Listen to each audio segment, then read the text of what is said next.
신약성경 59페이지 마가복음 4장 21절부터 34절까지 말씀을 한 절씩 교독하겠습니다. 21절을 제가 먼저 읽습니다. 또 그들에게 이르시되 사람이 등불을 가져오는 것은 말 아래에나 평상 아래에 두려 함이냐 등경 위에 두려 함이 아니냐. 드러내려 하지 않고는 숨긴 것이 없고 나타내려 하지 않고는 감추인 것이 없느니라. 들을 귀 있는 자는 들으라. 또 이르시되 너희가 무엇을 듣는가 스스로 삼가라. 너희의 헤아리는 그 헤아림으로 너희가 헤아림을 받을 것이며 더 받으리니 있는 자는 받을 것이요 없는 자는 그 있는 것까지도 빼앗기리라. 또 이르시되 하나님의 나라는 사람이 씨를 땅에 뿌림과 같으니 그가 밤낮 자고 깨고 하는 중에 씨가 나서 자라되 어떻게 그리 되는지를 알지 못하느니라. 땅이 스스로 열매를 맺되 처음에는 싹이요 다음에는 이삭이요 다음에는 이삭의 충실한 곡식이라. 열매가 익으면 곧 낫을 대나니 이는 추수 때가 이르렀음이라.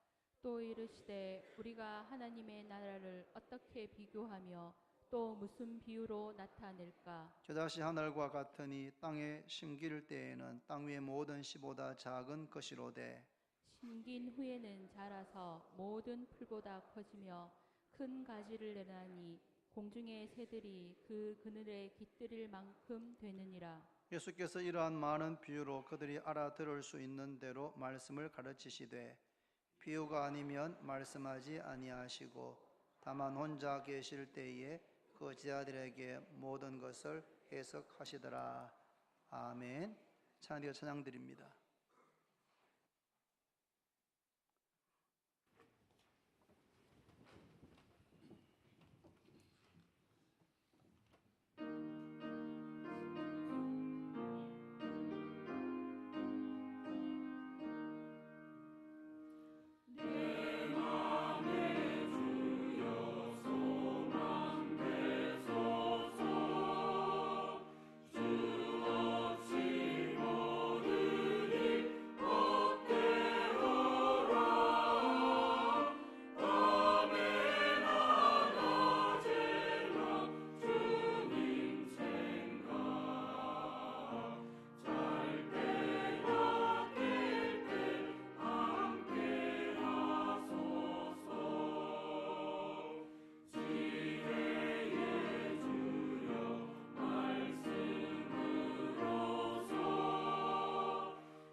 아멘.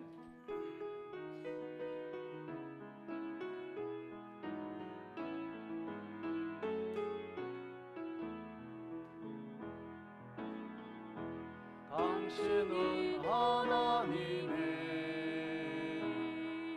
언약 안에 있는 축복의 통로. 당신을 통하여서 열방이 주께 돌아오게 되리. 당신은 하나님의 언약 안에 있는 축복의 통로 당신을 통하여서 열방이 주께 예배하게 되리. 할렐루야. 예, 오늘 찬양 감사합니다. 우리가 매주 설교 말씀을 들을 때 우리가 말씀을 듣는 습관이 좋은 게 좋아야 됩니다. 그래서 말씀을 들을 때 늘 이렇게 허리를 펴시고 바로 앉으셔서 눈을 너무 지그시 감고 그러시지 말고 눈을 크게 뜨고 저를 바로 쳐다보시면서 말씀을 잘 받고 또 아멘으로 그렇게 화답하시기를 바랍니다.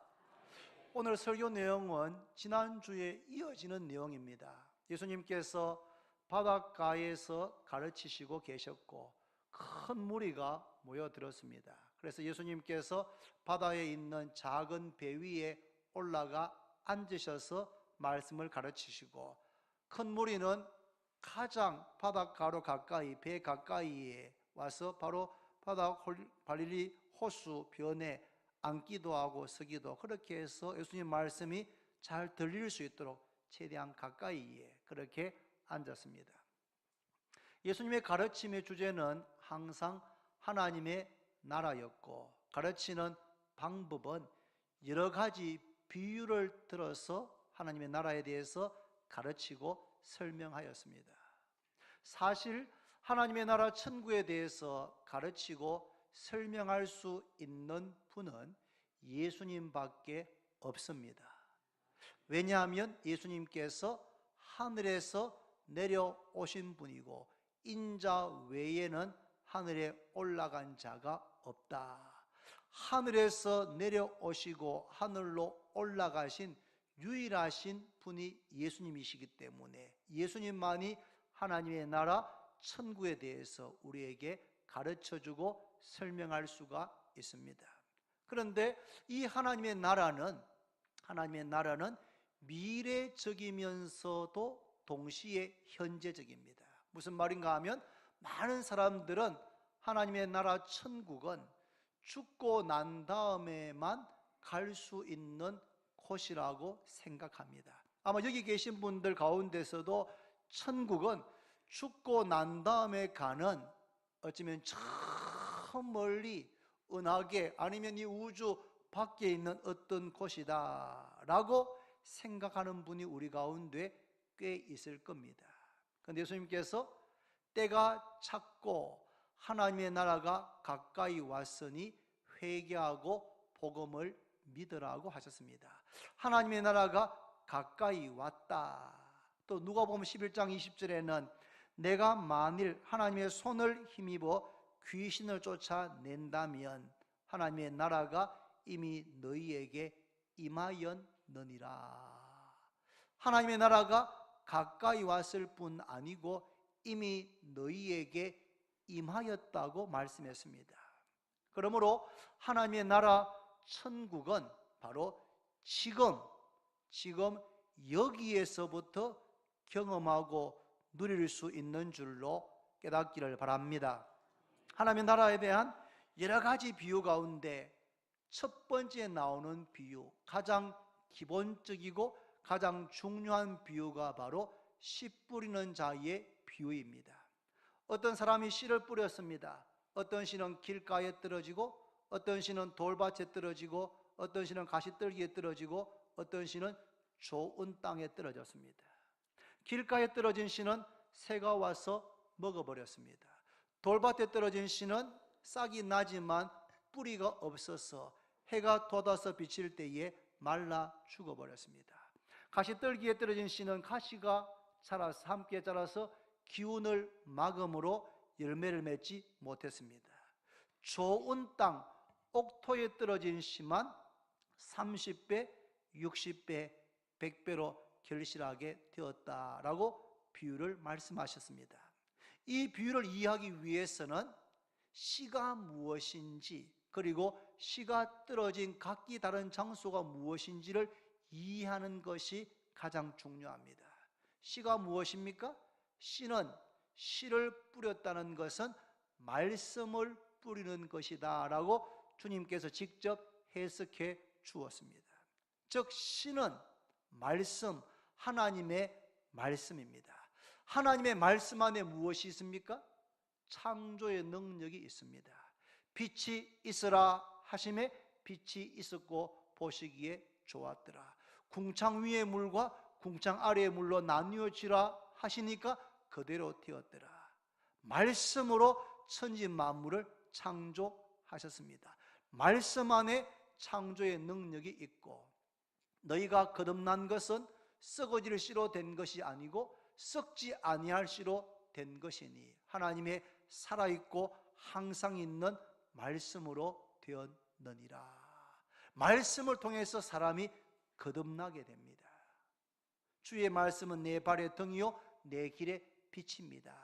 인생길을 걸어가는데 최고의 내비게이션은 바로 하나님의 말씀입니다. 하나님의 말씀이 우리를 원수보다도 스승보다도 노인보다도 더 지혜롭게 하고, 우리 육신을 위해서 밥을 먹고 음식을 먹어야 되는 것처럼 하나님의 말씀이 우리의 거듭난 영혼의 양식이 되는 줄로 믿습니다. 씨가 바로 말씀인데 말씀 안에 창조의 능력, 구원의 능력, 지혜, 빛, 양식 모든 것이 그 안에 다 들어 있습니다. 씨가 떨어진 각기 다른 밭은 바로 말씀을 듣는 사람들의 마음 상태, 마음 밭입니다. 어떤 사람은 그 마음이 길가와 같고, 어떤 사람은 돌밭 같고, 어떤 사람은 가시떨리 같고, 어떤 사람의 마음은 좋은 땅 옥토와 같습니다.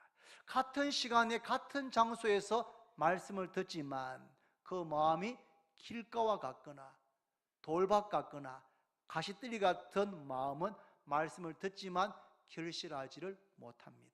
그런데 그 마음이 좋은 땅 옥토 같아서 말씀을 들을 때 그 말씀을 경청하고 그 말씀을 하나님께서 내게 하시는 말씀으로 받고, 그리고 그 말씀에 순종할 때에 30배, 60배, 100배로 결실하게 되고, 그런 그 마음이 좋은 땅 같은 마음에는 말씀을 듣고 열매를 맺으면서 천국이 그 마음에 임하게 되는 줄로 믿습니다.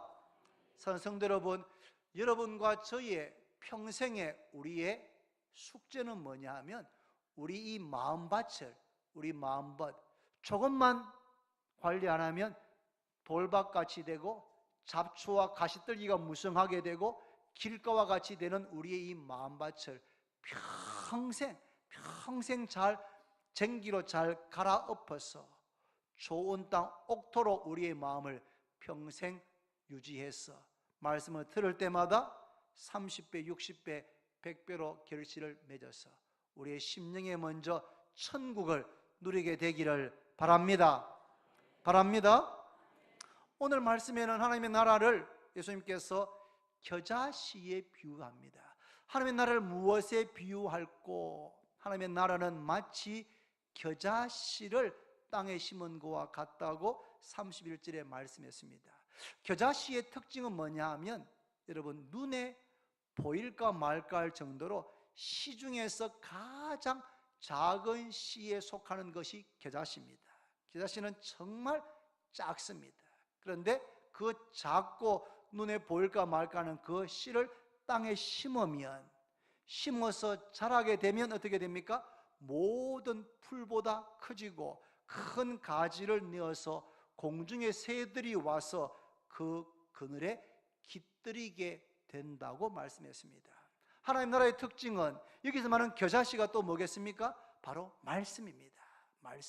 말씀이 처음 심겨질 때는 마치 겨자씨와 같이 아주 작게 심겨지지만 그 말씀이 자라게 되면 모든 풀보다 더 커지게 되고 큰 가지를 내고 공중의 새들이 깃들일 만큼 그런 큰 나무가 되는 것, 이것이 바로 하나님 나라의 특징이다. 그렇게 말씀해 주고 계십니다.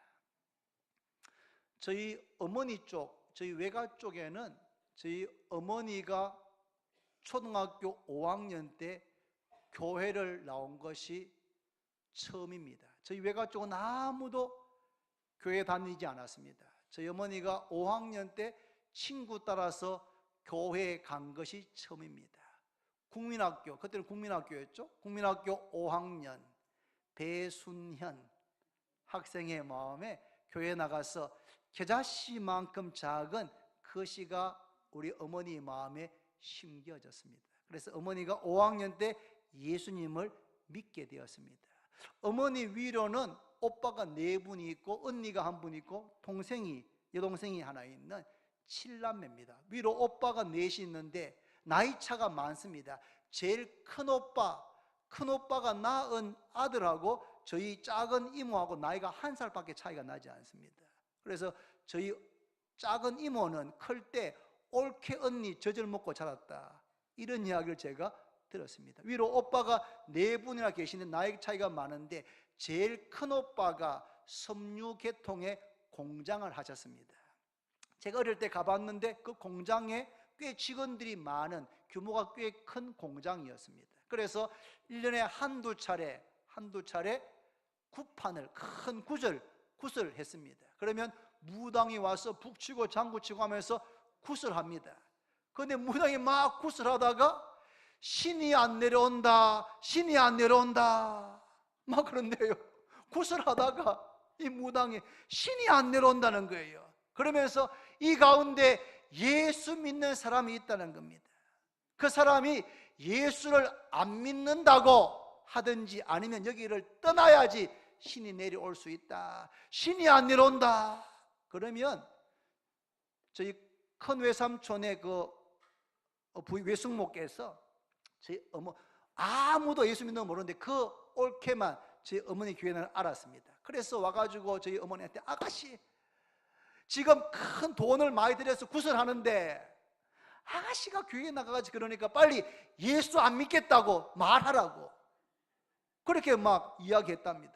그래서 우리 어머니가 5학년이지만 아니 내가 국민학교 5학년밖에 안 됐는데 내가 예수 믿는다고 귀신이 못 내려오는 그런 신이면은 뭐하러 믿느냐고.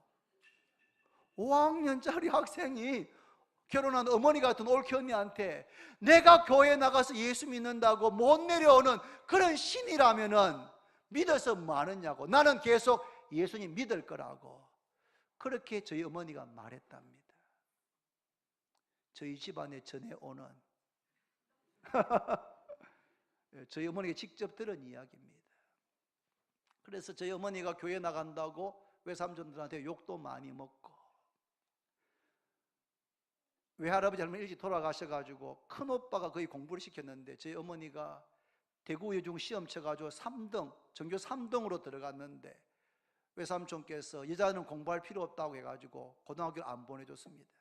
친구들은 다 경북여고 가고 좋은 학교 가가지고 교복 입고 학교 다닐 때 저희 어머니 공장 가서 일하셨다고 하셨습니다. 예수 믿는 그 믿음, 초등학교 5학년 때 그 말씀의 겨자씨가 심겨졌습니다. 그래서 어머니 마음속에는 나는 다른 것 아무것도 생각하지 않고 예수만 잘 믿는 그런 사람 만나서 결혼해야 되겠다 해가지고 예수 잘 믿는 아무것도 없는 지독스리 가난한 저희 아버지 만나가지고 결혼해가지고 평생 고생 많이 하고 사셨습니다. 그런데 어머니 아버지가 2남 2녀를 낳았는데 아들 2이가 목사가 되고 딸 2도 예수를 잘 믿고 그 사이에 10명의 손자 손녀가 낳았는데 다 예수를 잘 믿고 있습니다. 저희 어머니 3년 전 8월 달에 돌아가셨지만 우리 어머니 5학년 때 겨자씨 같은 작은 말씀의 씨앗이 우리 어머니 마음속에 심겨졌는데 세월이 지나서 그것이 아들, 딸에게로 손자, 손녀에게로 열매를 맺어서 새들이 와서 깃들이는 그런 큰 나무가 된 줄로 저는 믿습니다. 저희 어머니만 그렇겠습니까? 여기 앉아 계시는 우리 권사님, 장로님, 집사님들 가운데서 그 집안에 예수를 처음 믿는 그런 분이 여러분 계십니다. 제가 알기에도 그 마음속에 어릴 때 혹은 처녀 총각 때 겨자씨 같은 말씀이 심겨졌습니다. 그때는 말씀이 심겨지는 줄 몰랐는데 세월이 지나가지고 그것이 싹이 나고 자라서 큰 나무가 되어서 지금은 집안 식구들이 다 예수 믿는 그런 분들이 여러분 계실 겁니다. 하나님 나라는 천국은 마치 겨자씨가 심겨진 것과 같습니다. 말씀이 심겨질 때는 너무 작아서 눈에 보이지도 않고 이게 앞으로 뭐가 되겠나 싶었는데 세월이 지나고 난 다음에는 그것이 큰 나무가 되는 것, 이것이 하나님 나라의 또 다른 특징인 줄로 믿으시기를 바랍니다. 오늘 설교 제목이 겨자씨, 씨, 그리고 등불입니다. 원래 말씀의 순서는 등불, 씨, 겨자씨로 나오는데 제가 본문을 거꾸로 이렇게 순서를 하고 있습니다. 두 번째는 하나님 나라 천국은 사람이 씨를 땅에 뿌린 것과 같다고 26절에 말씀했습니다. 27절부터 보면 하나님 나라의 또 다른 특징을 알 수 있는데 한번 읽어봅니다. 여러분 27절부터 29절까지 다 같이 그가 시작. 그가 밤낮 자고 깨고 하는 중에 씨가 나서 자라되 어떻게 그리 되는지를 알지 못하느니라. 땅이 스스로 열매를 맺되 처음에는 싹이요 다음에는 이삭이요 그 다음에는 이삭의 충실한 곡식이라. 열매를 익으면 낫을 대나니 이는 추수 때가 이르렀음이라. 여기에도 씨가 나옵니다. 지난주에 씨 뿌리는 자의 비유에 나온 씨나 방금 말씀드린 겨자씨나 여기 나오는 씨나 모두가 다 공통되게 하나님의 말씀을 의미하는 것입니다. 사람이 씨를 갖다 뿌렸습니다. 그런데 어떻게 언제 자라는지 알 수 있다 없다? 알 수 있습니까 없습니까? 알 수가 없다는 겁니다. 씨를 뿌려놓고 그 씨가 자라는 것을 보려고 하루 종일 쳐다봐도 아무 변화가 없습니다. 여러분 아이를 갓난아기 낳고 난 다음에 애를 쳐다보고 있으면 애가 큽니까 안 큽니까? 큽니까 안 큽니까? 예, 안 보이죠? 아무리 쳐다봐도 안 크는 것 같습니다. 저기 사무실에 엄마들이 계시는데 남의 집 애들은 잘 크잖아요. 남의 집 애들은 안 그렇습니까? 우리 집에만 안 크는 것 같아요. 우리 집에만 내 똑같은 것 같은데 주일 오면은 남의 집 애들은 쑥쑥 커 있는 것 같습니다. 여러분 언제 큽니까? 엄마 아빠가 밤에 자고 깨는 동안에. 요즘 무슨 그런 거 촬영기 있는 게 아니니까 쳐다보고 있으면은 애는 안 크는 것 같은데 그런데 애는 분명히 자라고 있습니다. 언제 자랍니까? 자고 깨는 동안에. 엄마 아빠가 자는 동안에 애가 큽니다. 여러분 애가 정말 중고등학교 때 한창 클 때는 자고 나면 키가 크는 것 같잖아요. 안 그렇습니까? 제가 유치원 때부터 이미 저희 2살 위에 형하고 키가 같았습니다. 왜 기분 나쁩니까? 제가 우성입니다. 우성. 저희 형이 열성입니다. 열성. 그래서 제가 어릴 때부터 키가 컸습니다. 그래서 초등학교 4학년 이후 제가 키가 계속 형보다 컸습니다. 그런데 우리 형이 중3 때 1년에 키가 18cm 컸습니다. 1년에 18cm. 그 전까지 중2 때까지는 늘 형은 학교 제일 앞에 앉았습니다. 근데 중3 때 1년 동안 18cm가 크는데 그때는 얼마나 잘 먹는지. 자고 나면은 수영아 키 한번 재보자. 자고 나면 키 한번 재보자. 저보다 이만큼 작았는데 어느새 키가 똑같아졌어요. 어느새 저보다 조금 더 크더라고요. 이야, 그때는 정말 자고 나면 큰다고 할 만큼 정말 빨리 크더라고요. 여러분, 씨를 뿌려 놔도 아이가 태어나도 눈을 뜨고 보고 있으면 자라지 않는 것 같습니다. 그런데 어느새 싹이 나고 어느새 줄기가 생기고 자라고 어느새 꽃이 피고 거기에 열매가 맺히게 되는 것을 볼 수가 있습니다. 씨를 밭에 뿌렸는데 말씀을 밭에 심었는데 마음밭에 심었는데 그것이 자라지 않는 것 같지만 자라게 하시는 분은 하나님이시다 하는 것이 오늘 두 번째 비유에 가르치는 내용입니다. 여러분 찾지 않겠지만 고린도전서 3장에 보면, 고린도전서는 바울 사도가 고린도 교회에 보낸 편지입니다. 거기 이런 말씀이 있습니다. 3장 6절 7절에 나는 심었고, 바울 사도가 2차 전도 여행 때 고린도에 가서 복음을 전했습니다. 그것을 나는 심었고 라고 표현합니다. 나는 말씀을 심었고, 아볼로는 유명한 성경 교사입니다. 아볼로는 물을 주었으되 오직 하나님께서 자라게 하셨나니 그런즉 심는 이나 물 주는 이는 아무것도 아니로되 오직 자라게 하시는 이는 하나님뿐이니라. 할렐루야. 바울이 심었습니다. 아볼로가 물을 주었습니다. 그런데 자라게 하시는 분은 하나님이시다. 물 주는 자, 심는 자가 수고했지만 자라게 하지 않으시면 그 모든 수고가 아무런 가치가 없다는 겁니다. 자라게 하시는 분은 하나님이십니다. 엄마 아빠가 아이를 낳고 일도 해서 뒷바라지하고 하지만 우리의 자녀들도 자라게 하시는 분이 하나님이신 줄로 믿습니다. 잠 오실 믿습니까? 잠 오실 믿습니까?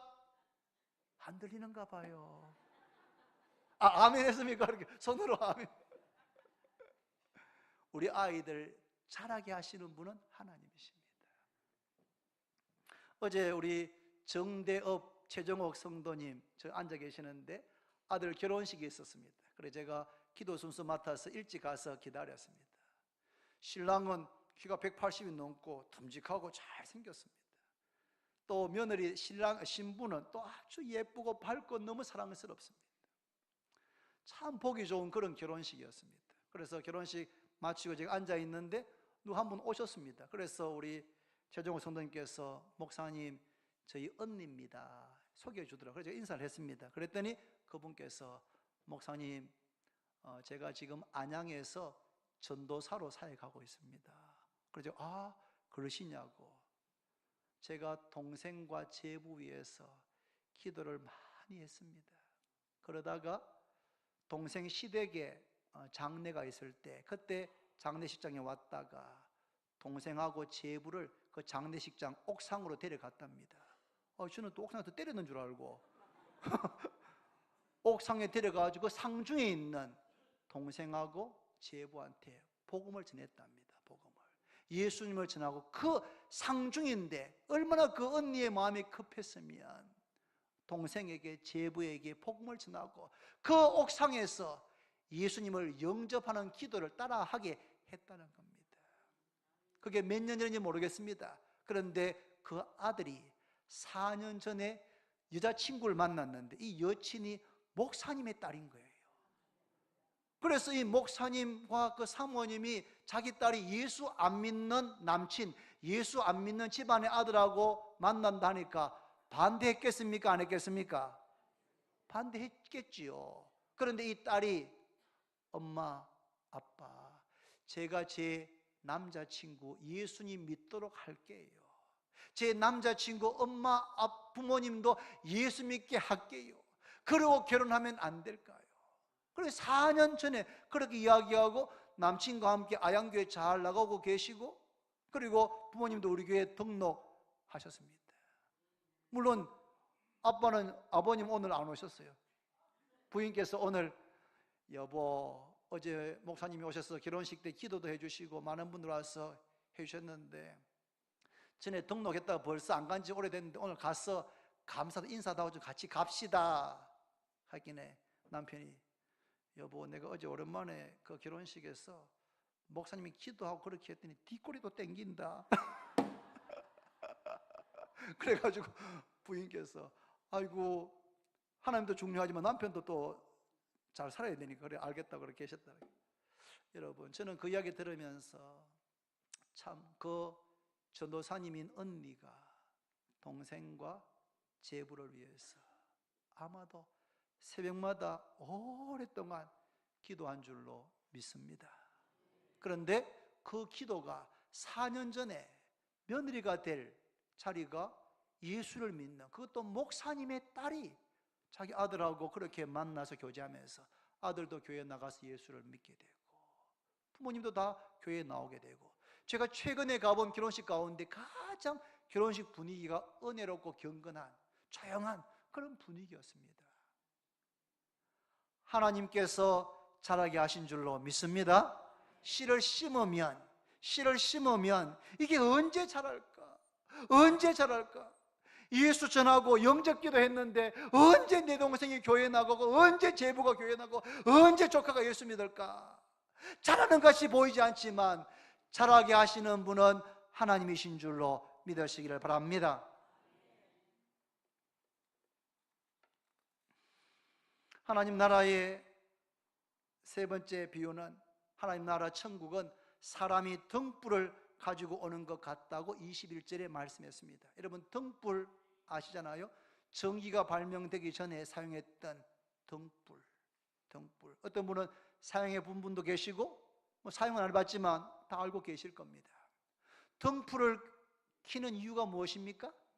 등불은 집 안에 있든지 집 밖에 있든지 등불을 켜는 이유는 어두운 곳을 밝히기 위해서입니다. 그런데 등불을 켜서 그 등불을 말 아래, 말은 달리는 짐승 홀스가 아니고 곡식을 재는 이 바구니 같은 겁니다. 큰 바구니 같은 거. 그런 바구니, 이 말 아래에 두거나 아니면 평상 아래에 등불을 두게 되면 어떻게 되겠습니까? 등불이 켜져 있지만 말 아래에 있거나 평상 아래에 있으면 빛이 멀리 비추지 못하고 그 주변에만 이렇게 빛이 비치게 될 겁니다. 그래서 등불을 켜면 그 등불을 말 아래나 평상 아래에 두지 않고 어디 둔다고요? 등경 위에 둔다는 겁니다. 그렇게 하는 이유는 이 빛이 집안 모든 사람들에게 멀리 구석구석까지 비치게 하기 위해서입니다. 하나님 나라가 이와 같다. 하나님 나라는 사람이 등불을 켜서 등경 위에 두는 것과 같다고 말씀했습니다. 여기서 여러분, 등불이 뭘 의미합니까? 등불이 시편 119편 105절 우리가 잘 아는 말씀 뭐죠? 주의 말씀은 내 발의 등이요 내 길의 빛이니이다. 여기에 등과 빛이 나오죠. 등불. 이것도 그러면 하나님의 말씀인가? 앞에서 씨뿌는 위에 씨, 겨자씨, 또 조금 전에 했던 것이 모두가 다 하나님의 말씀인데 이 등불도 말씀을 의미하는 것 아닌가? 그렇게 해석할 수도 있겠지만 그렇게 해석하면 좀 앞뒤 연결이 좀 덜 됩니다. 요한복음 1장 9절에는 이렇게 되어 있습니다. 참 빛 곧 세상에 와서 각 사람에 비추는 빛이 있었다. 참 빛이 오셨다. 그 빛이 누굽니까? 바로 예수 그리스도십니다.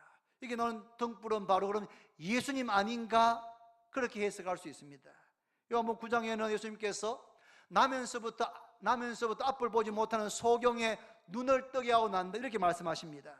내가 세상에 있는 동안에는 세상의 빛이다. 주님 자신이 말씀하시기를 내가 세상에 있는 동안에는 세상의 빛이다라고 말씀했습니다. 예수님이 세상의 빛이니까 이게 나오는 등불도 바로 주님이 아니신가 그렇게 해석할 수도 있겠습니다. 그러나 여기 나오는 등불에 대한 해석은 마태복음 5장 14에서 16절 말씀을 보면 그 의미가 분명하게 드러납니다. 한번 찾아보겠습니다. 여러분, 마태복음 5장입니다. 우리 다음 주부터는 예배 시간에 핸드폰이 울리면 감상금을 10만 원 해야 됩니다. 예, 그래서 미리 예배 때 다 끄거나 진동해 놓으셔야 됩니다. 예. 마태복음 5장 14에서 16절 이것은 산상보훈의 말씀입니다. 같이 읽습니다. 너희는 시작. 너희는 세상의 빛이라. 산 위에 있는 동네가 숨겨지지 못할 것이요 사람이 등불을 켜서 말 아래에 두지 아니하고 등경 위에 두나니 이러므로 집안 모든 사람에게 빛이 있느니라. 이같이 너희 빛이 사람 앞에 비치게 하여 그들로 너희 착한 행실을 보고 하늘에 계신 너희 아버지께 영광을 돌리게 하라. 아멘. 여러분, 성경을 읽을 때에, 성경을 우리가 해석한다고 할 때에 잘못되게 해석할 수 있는 위험이 항상 있습니다. 목사인 저에게도 그런 위험이 있습니다. 이단이 왜 이단이냐면 같은 구절을 가지고 해석을 잘못하기 때문입니다. 그래서 성경 해석의 제일 1원칙은 뭐냐 하면 그 구절을 해석할 때에는 그 구절 앞뒤에 나오는 문맥을 보면서 전체 문맥에서 이 구절이 무슨 의미인지를 보고 해석해야 되지, 그 한 구절만 딱 떼가지고 해석하면 앞뒤 문맥과는 상관없는 잘못된 해석을 할 수 있는 위험이 있습니다. 또는 어떤 구절을 설명할 때에 그 구절과 병행하는 어떤 본문이 있으면 그 본문을 통해서 앞뒤에서 해석하면 그 본문의 의미가 더 잘 드러날 수가 있습니다. 아까 마가복음 4장 21절 말씀의 등불은 하나님 말씀이다, 예수님이다 이렇게 해석할 수 있지만 마태 5장 14, 15, 16절에 보면 마가 4장 21절과 같은 말씀이 15절에 나옵니다. 15절에 보시면 사람이 등불을 켜서, 그죠? 등불 나오죠? 등불을 켜서 어디 둡니까?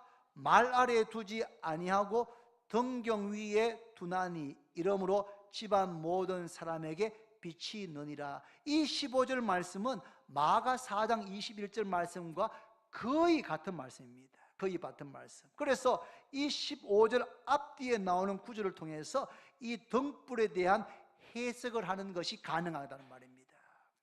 이게 등불이 뭘 의미합니까? 바로 14절에 보시면 이 14절이 15절의 등불을 해석하는 바로 실마리가 됩니다. 14절에 너희는 뭐라고요? 세상의 빛이라. 산 위에 있는 동네가 숨겨지지 못할 것이요. 너희가 세상의 빛이다. 산 위에 있는 동네가 숨겨지지 못하는 것 아니냐. 내가 세상에 있는 동안에는 내가 세상의 빛이지만 주님께서 부활하고 성천하시고 나면 주님 말씀을 지금 듣고 있는 제자들, 지금 말씀을 듣고 있는 성도들, 우리가 바로 세상의 빛입니다. 산 위에 있는 동네가 숨겨질 수 없는 것처럼 세상에 비친 우리들은 스스로 숨겨져서 안 됩니다. 등불을 켜서 큰 바구니 말 아래에 두거나 평상 아래에 두지 않고 그 등불을 등경 위에 두어서 집안 모든 사람에게 등불의 빛이 비추게 하는 것처럼 세상에 비친 우리들이 마치 등경 위에 놓여있는 등불처럼 세상의 빛을, 어두운 세상의 빛을 비추는 그런 사명, 그런 역할을 해야 된다는 의미인 줄로 깨닫기를 바랍니다. 여러분, 예수 믿는 우리는 하나님 나라의 모델 하우스입니다. 뭐라고요? 모델 하우스 뭔지 아시죠? 압니까? 솔직히 말하면 저는 집을 사본 적이 없어서 모델 하우스에 들어가 본 적이 없습니다. 그런데 모델 하우스는 왜 짓습니까? 아파트를 짓기 전에, 아파트 분양하기 전에 앞으로 지어질 아파트와 똑같은 구조, 똑같은 인테리어를 가지고 미리 집을 하나 지어 놓는 겁니다.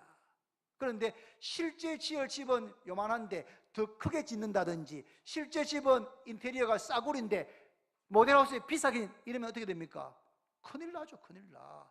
앞으로 지을 집과 똑같은 구조의 똑같은 인테리어 재료를 가지고 집을 지어 놓는 겁니다. 그래서 모델하우스에 들어와 보면 아하, 앞으로 저 택지에 지어질 아파트, 내가 분양하게 되면 저 아파트에 매칭해 질 집은 바로 이러한 구조로 되고 이러한 인테리어 되는구나 하는 것을 모델하우스에 들어가 보면은 알 수가 있게 되는 겁니다. 우리가 누구라고요? 따라합시다. 나는, 너무 교만하나? 저는 하나님 나라의 모델 하우스입니다. 아멘. 아멘. 왜냐하면 하나님 말씀을 우리가 듣잖아요. 겨자씨가 우리 마음에 심겨졌습니다. 누가 자라게 합니까? 하나님께서 자라게 합니다. 거듭나게 하십니다.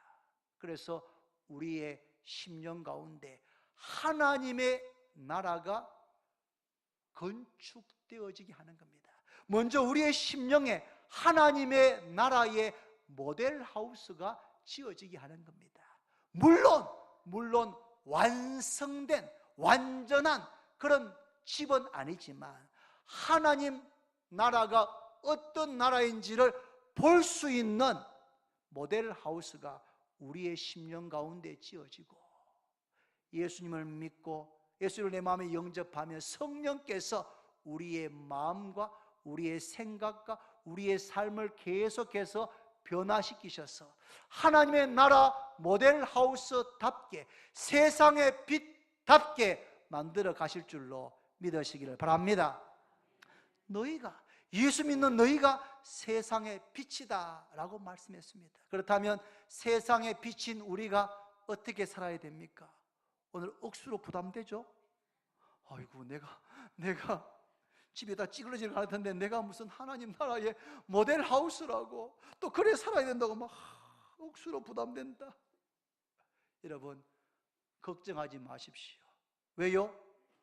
우리 안에 누가 계십니까? 주님께서 계십니다.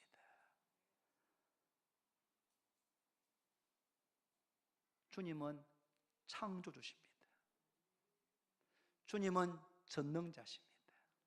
주님께서 우리를 그렇게 빚어가시고 만들어 가실 줄로 믿으시기를 바랍니다. 그렇다면 하나님 나라의 모델하우스고 세상에 비친 우리가 어떻게 살아가야 됩니까? 오늘 가장 중요한 말씀이 마태오 5장 16절입니다. 한번 읽습니다. 다시 눈을 크게 뜨고 같이 읽습니다. 시작. 이같이 너희 빛이 사람 앞에 비치게 하여 그들로 너희 착한 행실을 보고 하늘에 계신 아버지께 영광을 돌리. 한 번 더 읽습니다. 한 번 더 시작. 이같이 너희 빛이 사람 앞에 비치게 하여 그들로 너희 착한 행실을 보고 하늘에 계신 너희 아버지께 영광을. 한 번 더, 이번에는 한번 외워봅니다. 한 번 더 있습니다. 시작. 이같이 너희 빛이 사람 앞에 비치게 하여 그들로 너희 착한 행실을 보고 하늘에 계신 너희 아버지께 영광을 돌리게 하라. 이같이 너희가 세상의 빛인데 이같이 너희 빛이 사람 앞에 비치게 하여 그들로 너희 착한 행실을 보고 하늘에 계신 너희 하나님 아버지께 영광을 돌리게 해라. 너희가 세상의 빛이다. 너희가 하나님 나라의 모델하우스다. 이같이 너희 빛이 사람 앞에 비치게 해서 그들로 너희들의 착한 행실, 그들로 너희들의 변화된 삶의 모습을 보고 하늘에 계신 너희 아버지께 영광을 돌리게 하라고 말씀합니다. 여러분, 여기서 말하는 착한 행실은 돈을 몇천만 원 이런 밝히지 않고 그렇게 꼭 기부하는 그런 엄청난 선한 행실만을 말하는 것이 아닙니다. 저는 이 말씀을 준비하면서 우리가 이 세상 가운데 세상의 빛으로서 하나님의 모델하우스로서 살아가야 될 착한 행실은 어떤 것인가를 생각해 봤습니다. 첫 번째는 여러분, 예수 믿는 사람들은 집에 있든지 직장에 있든지 교회에 있든지 학교에 있든지 어디에 있든지 만나는 사람에게 먼저 인사해야 합니다. 아멘입니까? 여러분, 점점 서로 잘 인사하지 않습니다. 심지어는 교회 안에서도 계단에서 서로 마주치는데도 인사를 할까 말까 다 그냥 내려가는 경우도 있고, 엘리베이터 안에서도 좀 어색하게 가만히 있는 경우도 혹 있습니다. 여러분, 교회 안에서도 만나면 집사님, 권사님, 성도님 반갑습니다. 안녕하세요. 안녕하세요. 안녕하세요. 먼저 인사하는 겁니다. 여러분, 이것이 아무것도 아닌 것 같지만 엄청납니다. 우리 주원교회 성도들, 세상에 비친 우리 주원교회 성도들은 오늘부터 집에서든지 교회에서든지 직장에든지 내가 사는 동네에서든지 만나는 사람에게 내가 먼저 소리내어서 누구누구 엄마, 누구누구 씨, 누구누구 아저씨, 안녕하세요, 반갑습니다. 그렇게 하시기를 바랍니다. 두 번째는 예수 믿는 우리가 먼저 인사할 뿐 아니라 우리가 항상 기뻐해야 됩니다. 항상 기뻐하라, 쉬지 말고 기도하라, 범사에 감사하라. 이것이 그리스도 예수 안에서 너희를 향하신 하나님의 뜻입니다. 예수 믿는 우리들도 기쁜 일만 있는 건 아닙니다. 슬픈 일, 힘든 일, 괴로운 일도 있습니다, 여러분. 그러나 우리는 말씀에 순종해서 항상 기뻐하고 그 기쁨을 우리는 밝은 미소로, 웃는 밝은 미소를 늘 날리시기를 바랍니다. 좌우 분들에게 미소를 2초간 날립니다. 여러분, 말하는 거 미소는 괜찮잖아요. 2초 정도는. 예, 여러분, 이것도 어려운 일은 아니지만 이걸 계속해야 됩니다, 여러분. 예수 믿는 우리가 세상의 빛인데 먼저 인사하고, 그리고 우리 마음에 항상 기뻐하면서 먼저 내가 웃는 겁니다. 밝은 얼굴, 미소를 날리는 겁니다. 세 번째는 예수 믿는 우리가 먼저 인사하고 미소를 날릴 뿐 아니라 이 치열하고 각박한 이 사회 세상 가운데서 즐거운 마음으로 양보하고 손해보면서 살아야 됩니다. 어떻게 해요? 이 치열한 세상 가운데서 즐거운 마음으로 양보하면서 손해를 보면서 살아야 됩니다.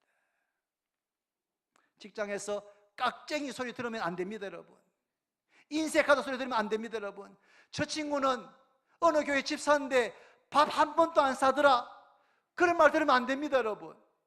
여러분, 너무 어려워서 그럴 수 있지만 내가 형편이 되면 밥도 사고 커피도 사고 내가 좀 더 돈도 좀 더 내고, 여러분, 운전하다가 누가 끼어들면 막 화가 나가지고 막 EXX, 여러분, 그러지 마세요, 여러분. 누가 듣습니까? 누가 듣습니까? 하나님. 뒤에 앉은 애가 듣습니다. 이렇게 예배 때는 잘 들으지만 차 운전하면은 누가 끼어들면은 막 못 참아가지고 막 입에서 막 욕이 막 나오는 그런 분이 계세요, 여러분.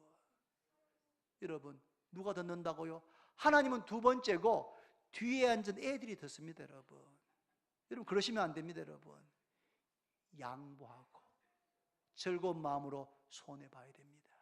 예수 믿는 우리는 또 다른 사람을 배려하는 마음과 말을 해야 됩니다.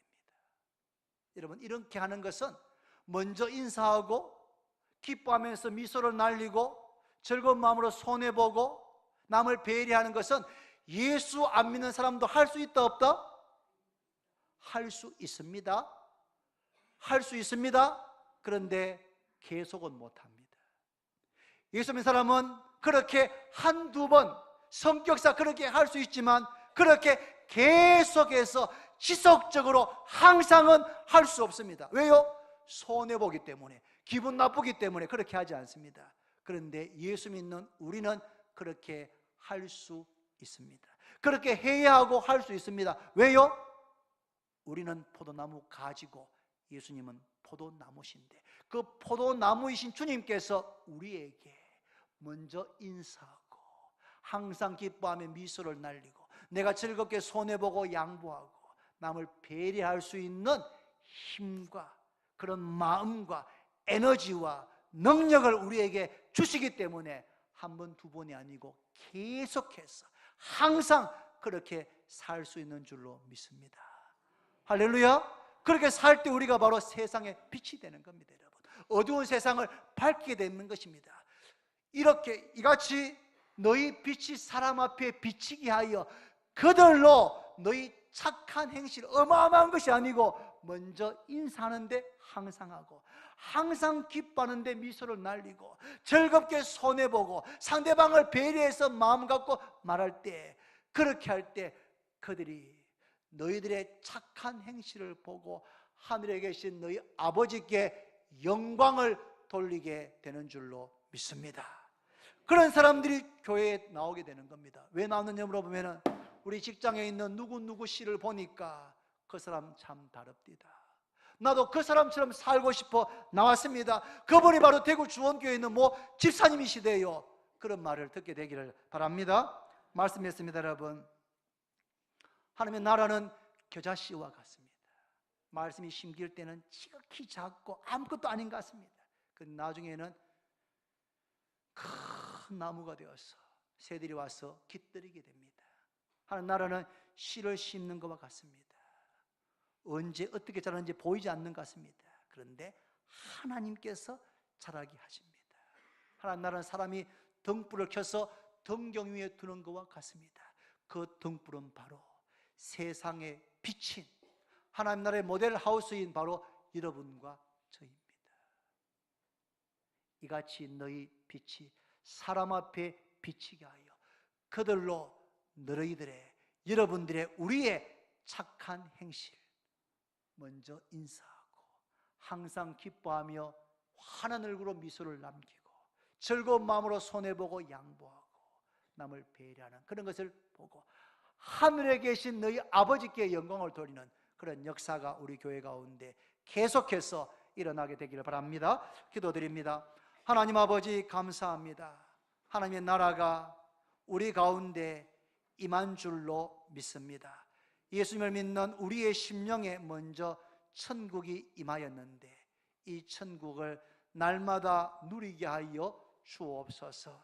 말씀이 우리의 삶을 변화시키게 해주시고 너희가 세상에 비치고 세상의 등불이라고 말씀하셨는데 예수 믿고 우리의 변화된 삶을 통해서 어두운 이 세상을 밝히며 어두움 가운데 있는 예수 믿지 않는 우리의 가족, 친척, 친구, 이웃들에게 우리의 변화된 삶을 통해서 하나님께 영광을 돌리며 빛 가운데로 나오게 되는 역사가 일어나게 해 주옵소서.